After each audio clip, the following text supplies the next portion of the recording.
Why do people snore? Snoring is a funny sound that some people make when they sleep. Let's find out why it happens. What is snoring?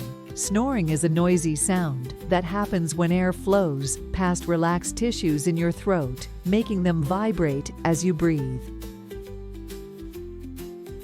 Why it happens? When you sleep, the muscles in your throat relax. Sometimes they relax too much and partially block your airway. This makes the air you breathe in and out cause those tissues to vibrate, creating the snoring sound.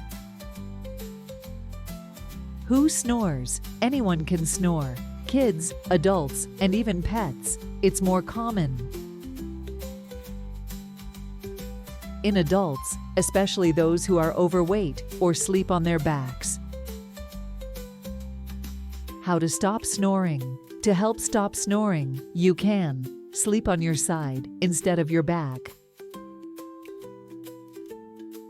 Use a higher pillow to keep your head up. Try to stay healthy and at a good weight. Is snoring bad? Snoring is usually not a problem, but sometimes it can mean there's an issue with how you breathe when you sleep. If someone snores a lot and feels tired during the day, they might need to see a doctor. Snoring can sound funny, but it's just a part of how some people sleep. Now you know why it happens and a few ways to help stop it.